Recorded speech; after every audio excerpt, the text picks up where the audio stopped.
Welcome to everyone who is listening to this sermon, no matter where you are. So, what do I want to say about Easter Sunday in the time of the COVID-19 pandemic, a crazy event in itself? At this time, maybe it's good to reflect on what we believe and how that makes us act in the world. I was listening to my music the other day at home where I'm now stuck. I have a playlist of my favourite songs, which I play all the time. Sometimes for the sheer pleasure of listening to the beat of the music, and sometimes because the words are so powerful or speak to me so deeply, about life and love, and yes, even about God. One of those songs is from Joan Baez, called God is God. It's not written by her, but by Steve Earles, yet it has become one of her signature tunes. I have loved it from the moment I heard it. When she was interviewed about it and the need for hope in the world, her answer was beautiful. I probably have paraphrased it slightly here. She said, "We live at a time of little victories and big defeats. We are now seeing a massive defeat. But every little victory, every little decent thing we do makes a difference. Every little bit of the things young and old people do for others count now more than ever. We will have a time when we are together, but we are in a crazy time now, and how we behave in this time will reflect in our future." Well, it could have been an answer given today, and crazy is a good word to use for all of us. So in this time of uncertainty and upheaval, the faith question that comes to my mind is this: do we believe and trust in a universal God revealed in Jesus of Nazareth, or in something more exclusive, as some forms of Christianity proclaim? I think how we see God reflects how we see Jesus and therefore one another, and particularly how we see and what we believe about the resurrection. So let me explain my thinking. Joan Baez sings about God, but what is God?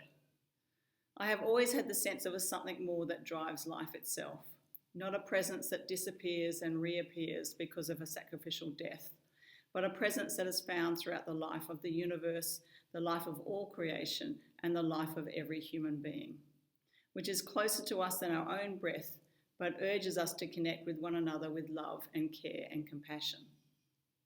When we talk about this extra bit of life, this creative force or divine presence, how do we describe it? How does it affect who we are as people? Well, many, including me, would say we see this presence most clearly in Jesus. Jesus of Nazareth, a man who was flesh and blood, who laughed and cried, prayed and suffered, who was human like us and who died a horrible, painful death. A Jesus who confronted the powerful and paid the price, as many do today. Somehow his story lives on in those that follow. A story that resonates in our own lives and the lives of others, even in the 21st century. Can I really see God in this person? Is God and Jesus one? The New Testament writers think so. They write so long after his death, but with such passion and purpose. While we have varying accounts of the resurrection, some physical like the one we heard from Matthew today or that you read, embellished with an earthquake, and some spiritual like the writings of Paul, the reality is the disciples and his followers were transformed by the events. In fact, the truth of the resurrection is not in the details of the differing stories, but what occurred afterwards. And what happened is that God became real to people through Jesus in a way that was different, maybe more earthy, more concrete. Just Jesus became a living presence, symbolizing what life lived in God should be like. His early followers believed that in his words were God's words, and in his action was God's actions. The love and compassion and justice and peace of Jesus were not defeated by the worldly powers of Rome.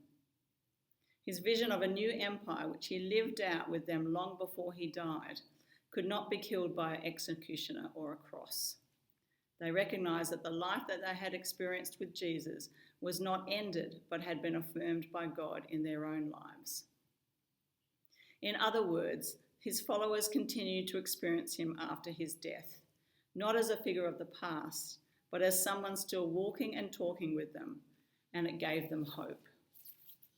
As Clarence Jordan says, the proof that God raised Jesus from the dead is not an empty tomb, but the full hearts of his transformed disciples. The crowning evidence that he lives is not a vacant grave, but a spirit-filled fellowship. Not a rolled away stone, but a carried away church. Yet it still could all have stopped there in the first century, remaining as a little subgroup of the Jewish religion. But it didn't. How did we end up with a spirit-filled fellowship and a carried away church? While Jesus was a particular man in a particular time, he birthed the universal message of love that has lived on well past his humanity. The particular became the universal. Jesus became Jesus Christ, not because Christ is his surname, but because his teachings and actions and God-driven life lives on. Christ means anointed, not magical. Richard Rohr would call this the universal Christ, Matthew Fox, the cosmic Christ. So can I believe, as the early disciples did, that in Jesus the God presence was and is revealed most fully? Well, yes, I can. Somehow the message of Jesus touches and activates something mysterious in all of us. He turns on the light. His words and deeds and the response of his followers show us how to act in faith to be people of the way. We can become aware of the divine presence within ourselves, as it was in Jesus, if we let go our ego and our activity-driven lives. Easy to do now that we can't go anywhere. And look for it hasn't gone somewhere else. Our response will then reflect Jesus' concerns in the everyday. Concern for ourselves, that we can be the best people we can be. Concern for others, that they may be loved and cared for. And concern for the planet and all of creation, that it should be protected and nurtured. At this time, it is what is needed more than ever. God transformed Jesus, and God transforms us. So the resurrection story is not about a divine resuscitation of a body or an empty tomb. It's not about a cosmic plan and a future elsewhere. And it's not a once-off event, a miraculous supernatural apparition, never to occur again. Resurrection is about the divine presence found within each one of us and in Jesus, giving light where there is darkness, renewal where there is decay, hope where there is despair, and new life where there seems only death. Resurrection happens all the time. It happened with the disciples after Jesus died and they were left to carry on. It happens in communities and countries. It can even happen for you and me. It is a deeply human experience and a revelation of how the universe and how the God of the universe works in the world. It happens when we keep the story and spirit of Jesus alive. So this Easter, here is a list of things to remember about our faith story when things get a little hazy and we are in self-isolation. Remember, God is a God of the universe, found in the stars and planets and in you and me. Remember, God is not only for a few, but for all of creation, all people and all nations. We are all children of God. Remember Jesus, for he guides and leads the way. God is spirit, but that spirit needs to be expressed in the real blood and guts of the world. Remember, if you don't understand, just do it anyway, for in the doing you will sense the truth, the mystery of faith. And remember, Jesus is with you always, to the end of time, for his words and deeds never fade. In hard times, it's good to review our deepest truths. And finally, to remember that each new day, as Joan Baez sings, is another chance to get it right. Amen.